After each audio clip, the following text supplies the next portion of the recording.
Bonjour y'all, welcome to Date Night with Blinky. We're doing this again. If you remember, last time, this lady and Mr. Neil were making out on her store counter. Yeah, and then he left. So, cool. I also wanted to check. Cool, we're still very angry. Also, I saw this, so I'm concerned. And just like as a warning, if there's anything sexual, I'm not gonna talk. I'll just pull faces, you can read it yourself, you perverts. Okay, let's see. The past few days have been a whirlwind of emotions and uncertainty. It scares me, the things that have been going on. I don't really know what to feel or what to do. I haven't even talked to Sarah about it. I can't really put my thoughts and emotions into words. All I know for sure is that Neil and I definitely kissed, and this time I knew it was him. You did more than kiss, babe. I remember being very uncomfortable. It's confusing because I'm pretty sure I wanted nothing to do with him for the longest time, yet now my hands are holding my phone and typing a message to Neil. That day, when I left the ball, I took his cape with me, so here I am, asking him if I could drop it off sometime to return it. At least you, admit that you stole his cape. I realize this is a thinly veiled excuse to see him again, but I chose not to think about it too much. I immediately get a reply text from Neil. I read it. It's an address? Ooh. Confused, I start to type back, but before I can even start, I get another message. It's a single word. Come. It's almost like he's commanding me to come over. If I weren't in this state of mind, I'd probably tell him to go jump off a cliff and dump the cape into a trash can.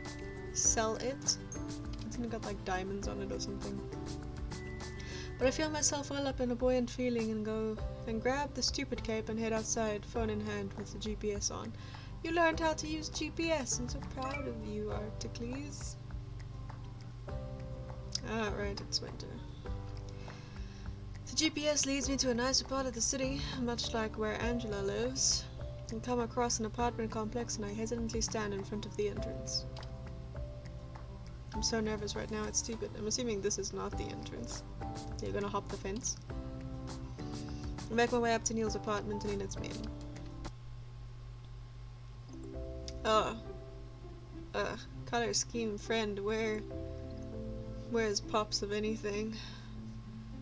Please, you can't just have a floor as an accent color.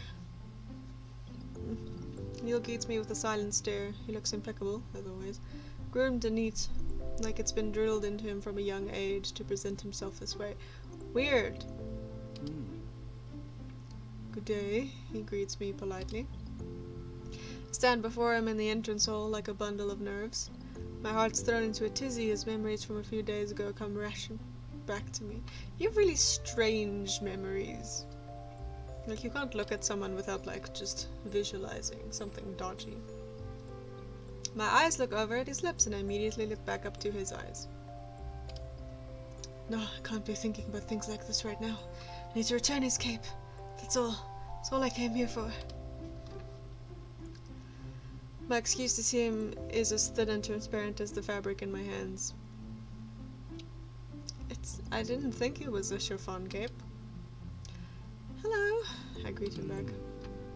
Come in, make yourself comfortable, Neil says as he gestures to his living room. Ugly vases. Don't like them. Hesitantly, but with a skip in my step, I take a few steps further and enter his living room. It's just as spacious as I had imagined, with the same vase that Angela has.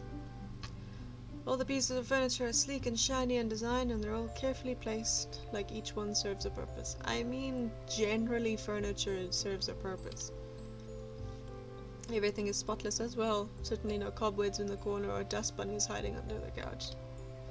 Makes me feel out of place, like I don't belong here, and it feels like a different world altogether. Should have made your eyes black, then you can just blend in with the scenery. Nice place, I say with a tiny smile. It doesn't seem like you spend a lot of time here, though. Neil pauses, looking down. No, I spend a lot of time at the hospital. Sometimes there's simply so much work to do that I sleep in the lounge room over there. Who keeps the place clean? I can't imagine you'd do it, I say. Why, a maid, of course. Who else would want to do such lowly work? I mean, some people enjoy cleaning. I'm not one of those people, but some people do. I clean my own place, I say with a pointed look. Most adults do. Yeah, most adults do. And I've got other, more important things to do with my time than to waste it on cleaning. I mean, I tell myself that also when I let the dishes pile up for 2 weeks. Neil fixes his tie as if to make a point. I bite my lip and give him a glare. Why purposely try to provoke me into a fight with him? Shouldn't we be past this by now? Maybe that's the only way he can get off anymore. I don't know.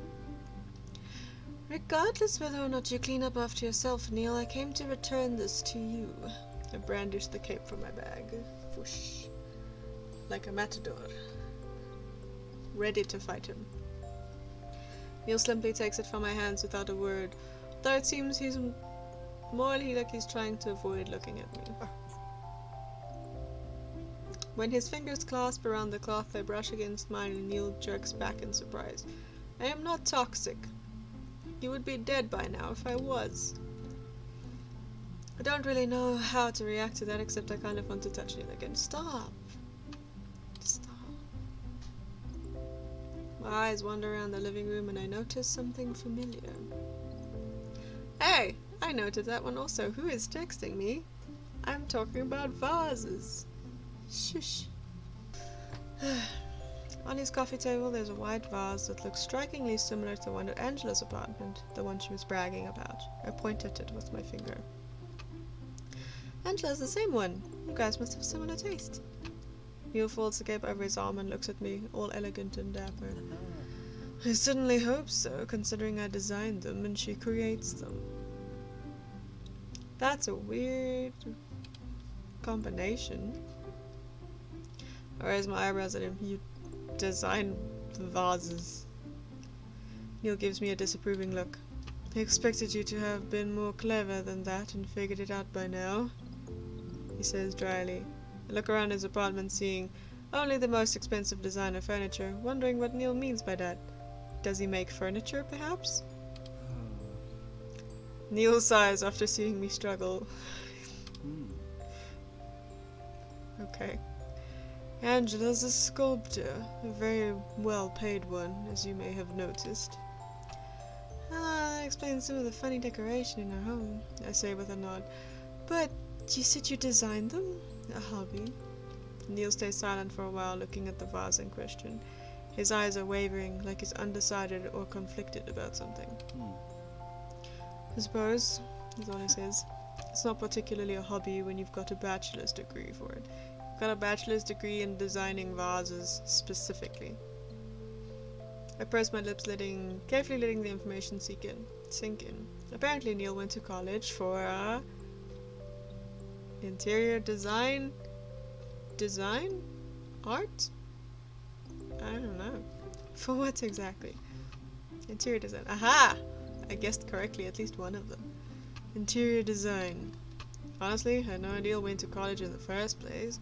Thought he merely got the job handed to him on a silver platter from his family. Do you interior design the hospital? Because I have some opinions that I think you need to hear. But interior design of all things, I had no idea. Yeah, I mean, look at this color palette, my friend. Really. Is that what you do at the hospital? I ask. Did you design the entrance hall or something? Neil shakes his head with a chuckle. Ah, he laughed. No, I don't do anything of that sort at the hospital. My father would raise hell about it. Can't have a son with artistic tendencies. Ugh. He straightens his back with a sigh. No, I just do boring paperwork and handle negotiations with other investors.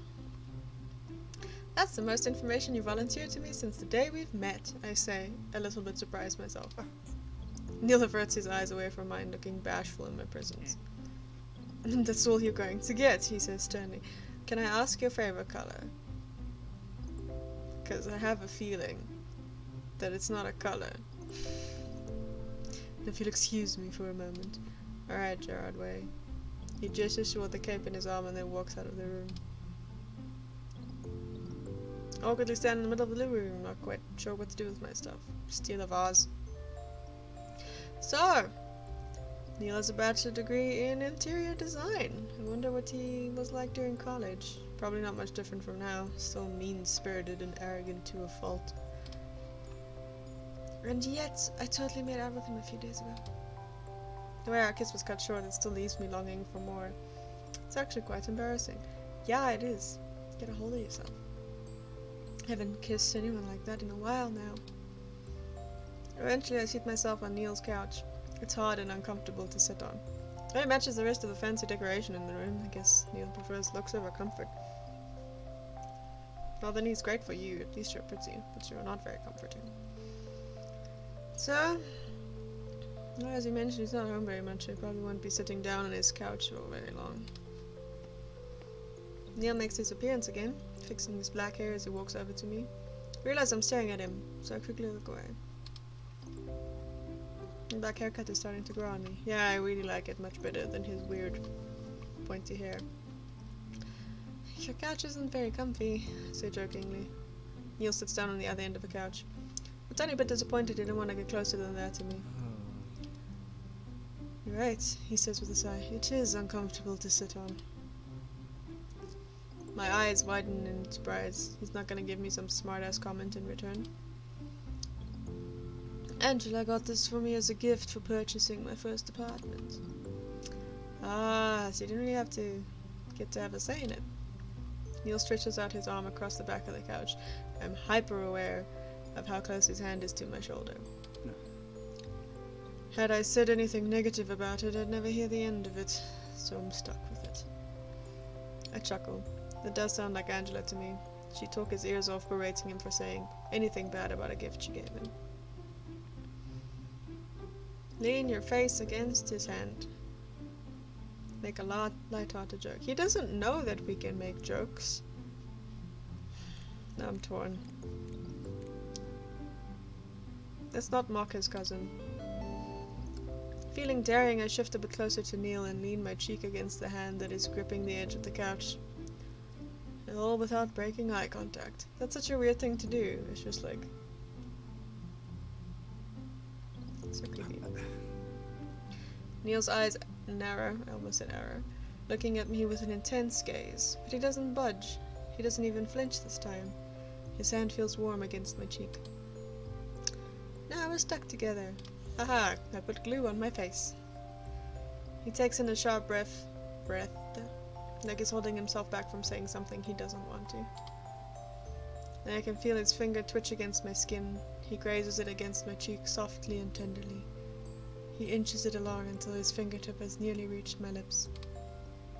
The tip of his finger brushes against my lips as soft as a feather. My heart rate speeds up at his touch. Well, I guess I asked for this. Tension in the air is getting stronger. We both know where this is leading to. Do we? Are we gonna break this terrible couch of yours? And then Neil's phone rings. Wah! The cock blocks. Oh, mercy. He pulls away immediately and curses something under his breath as he pulls the phone from his breast pocket. What do you want, Satan? Excuse me, I have to take this, he says, and he walks out of the living room once more. I sit there, wondering what would have happened between us just now. I won't deny it. Kind of want a repeat of what happened between us at the last time we met. Can you just be more concise, please, Artie, please? A text message from my phone alerts me, and I check it real fast. It's Angela. She's asking me if I've got time to have lunch with her today.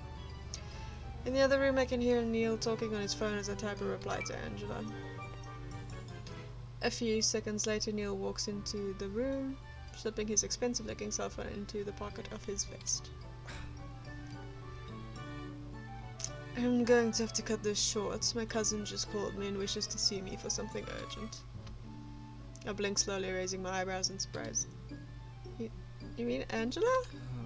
What other cousin could I possibly be referring to? I don't know your family, dude.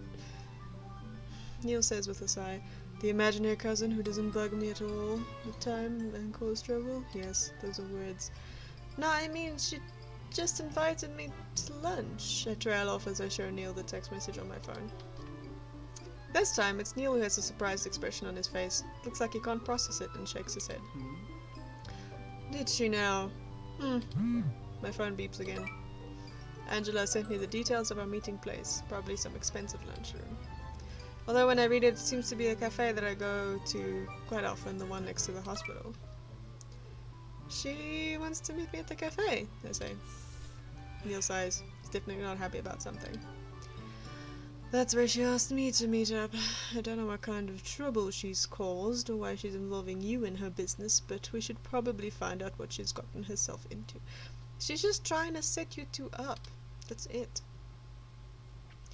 I nod at him. We both leave for the cafe. Neil and I arrive at the cafe. I've been a bit nervous being alone with Neil all of this time, so I'm glad when I see Angela sitting at a booth in the back. Nice and quiet spot. When she sees us, she waves us over.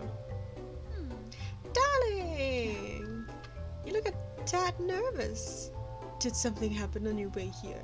She asks while inspecting every inch of my skin with her weary eyes. I swallow. I'm fine. Just concerned about you. Angela turns to look at Neil, who takes a seat at the booth.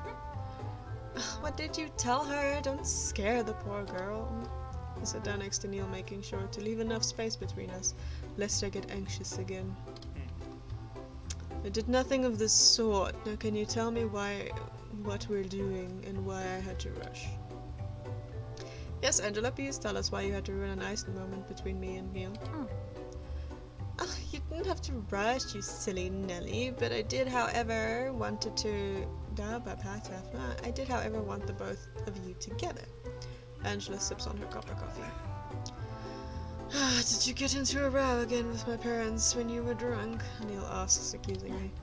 Angela's mouth shapes into an O and then she innocently shakes her head. No, of course not. Don't think so lowly of me. I was just tipsy at best. Neil gives her a glare and then crosses his arm across his chest. I told you to stop engaging with my parents. They're not going to listen. Start to wonder how big of a problem alcohol is for Angela. Pretty big. If I had to believe Neil's words, it seemed to be like a recurring problem. Not that I really understand their family dynamic or what's going on. I feel out of place, like I shouldn't be listening in. Angela starts to pout. You know I can't help myself when they're talking about deciding your fate. Who else is gonna have your back if your own cousin won't protect you? Don't need you to be a hero and cause more trouble, Angela. So tell me what happened this time. Well, Angela casts her eyes downwards, suddenly being more serious. I may have proposed to find you a fiancé. Neil looks flabbergasted, torn between surprise and embarrassment. He pushes the palm of his hand against his forehead in shame. Before I lose myself here, can you please explain why you have come up with such a ridiculous idea? See, I know they're making you work too much. You simply can't handle the position Marcus has given you. In fact, you don't even want anything to do with the hospital, but it's like they don't care. You're overworked and tired, and it's absolutely too much. Don't go deciding what I can or cannot handle. Neil spits out in anger, cutting off Angela's words. Why am I here again? This sounds like a family dispute. When I tried to reason with them, Marcus would have none of it. Not until I mentioned that I knew they were looking for a marriage candidate for you, and that I actually had someone in mind. Suddenly I'm starting to understand the reason why I'm here. You did not, Neil says in a low voice, narrowing his eyes at Angela. Anticipating the worst, Neil brings his hands to his face. I said I would play matchmaker if they'd cut down on your hours. Of course, at first I tried to bargain for you to be able to up and leave the job, but that seemed to simply piss him off even more. However, Evelyn is intrigued with the idea of marrying off her son. Please don't let it be me. Please don't let it be me. It's me. I know they've been looking for a while now, so I struck a deal. Neil sinks his face into his hands. Articles, dear, do you think you'd be willing to help out my dim-witted cousin by pretending to be his fiancé? I let out a nervous laugh, as does Neil. I feel completely out of my element here. Oh, she really did need me. Neil is sitting next to me, not saying a word, and I can see that the tips of his ears are a nice salmon color. I'm pretty sure my own cheeks are blushing as well, since I have no idea how to answer this question. Me pretend to be Neil's fiancé. What kind of TV drama did I step into now? Yeah, this is a twist. I was not expecting this. You wouldn't need to do much at all. Just take a few cutesy pictures together, meet Marcus and Evelyn for dinner. Just once. Everything is set. And then what? Neil barks at her. Wouldn't they expect us to get married eventually? What possessed you to think that this was in any way a good idea? Your drivel is madness at this point. How drunk were you? Don't be fussy about the details. You could simply announce you've broken the engagement afterwards. I mean, people are sometimes engaged for years, you know? Neil gestures at me with his hand. You want me to pretend to be in some kind of relationship with someone like her for an entire year? Yes. Let me get my poor hands all over your family stuff. I'm gonna leave dirt in their house and stuff. I take offense to that. I'm not saying you should stick together for an entire year. I simply mean like long enough to satisfy your parents and get them off your back. Isn't that what you want? Or are you saying you love being overworked at the job that you hate? Don't I get a say in this? Neil ignores me. It solves nothing, Angela. Let's pretend for a second we can fool my parents. They give me less hours to work, and who knows how long this will last. It'll only be for a little while until everything reverts back to my normal work hours. Fundamentally, nothing has changed. The only thing that has changed is you cooked up some ridiculous scheme that's not worth my time. Well, I was a little tipsy at the time. Angela admits a small laugh. Nonetheless, if it means my cousin can stay in good health and not get sent back to the hospital for overworking himself, then it's worth it.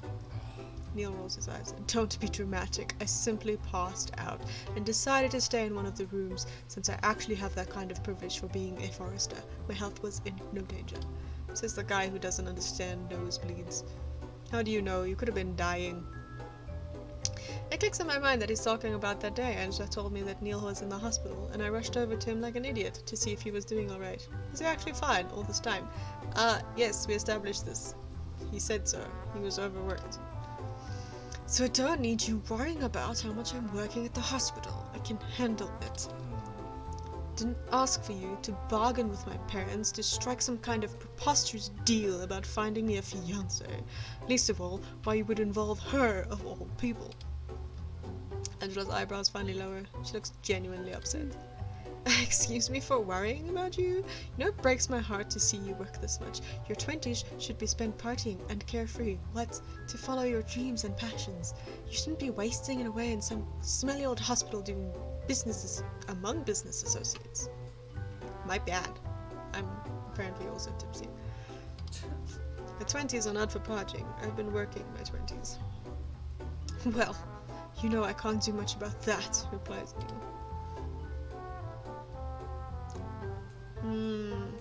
Why? I mean, okay.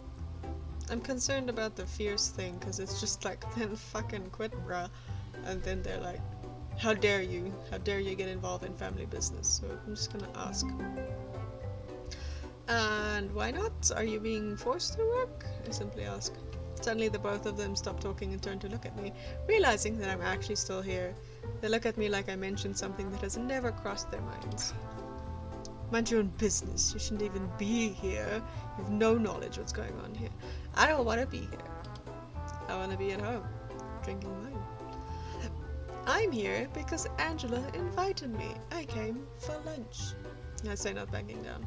And for some reason, I'm being dragged into this drama of yours, so I ask again. Why not? No one's forcing you to work. You can just up and quit. Believe me, I tried, says Angela. I even tried to get him fired, but his parents are dead set on him taking over as CEO. They want the hospital to stay in the family.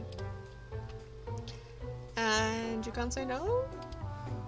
It's not that simple, says Neil, exasperated. Oh, rich people problems. Shrug my shoulders. Why not? Neil can't do it, Angela said. Maybe you can convince him for me. Angela, bite your tongue. There is no need to involve Articles in our family issues, and why in the world are we even discussing this at the cafe? We don't need to air our dirty laundry. I really wanted some coffee, says Angela. Got a pretty big hangover from last night. So you were drunk, says accusingly. Let's not change the subject. Neil turns to look at me. Get up, I'm leaving. Quickly I stand up from my seat and let Neil out of the booth. Honestly, I have no idea what's going on anymore. There's just so much information thrown at me, and I feel like I'm too much of a stranger to insert myself into this. One thing is for sure, though. I'm not going to pretend to be your fiancé, I tell Neil to his face as he passes me by. The irked expression crosses Neil's face. I never expected you to, he proposed bitterly. I will only accept being your real fiancé, Neil. Ha, gotcha. Imagine the horror on his face when I say that. Neil shakes his head at Angela as he exits the booth. Angela, just stop with the crazy ideas or trying to work out deals with my family. I'm fine. Neil finally takes his leave. I sit back down and I'll ask for words. What do I make of this conversation with crazy ideas? I was hoping he'd say yes. You look too lovely to reject, says Angela. Angela, how about you and I just run away to Italy? I guess it was worth a shot. I can't think of any other way to get him to stop overworking himself. I take a few minutes to collect my thoughts, and I wonder if I should say anything at all. It's definitely not my place. Neil is right about that, at least. Sorry for dragging you into this, love. Hope it didn't sully the relationship between you and Neil. Darling, that relationship is just rocky seas, constantly. Feel myself blush a little. We don't have much of a relationship. I recall the memories of the night that we kissed vividly, no matter how hard I tried to suppress my thoughts. You are definitely horny for him. However, I do see that he has a very nice and caring cousin that has his back, I say with a smile. I'm sure he's happy to have you in his life. No, you flatter me. You're such a doll. Now why don't we drink up some coffee and catch up? Tell me all about your latest ideas in fashion. Now that is something I can actually talk about. We stayed at the cafe for a couple of hours discussing fashion trends, as well as Angela wanting to have another dress made for her for another formal event. Had a lot of fun hanging out with Angela, but in the back of my mind I was still wondering about Neil. Just can't let it go, can you, girl? Is he worth the effort? I don't know.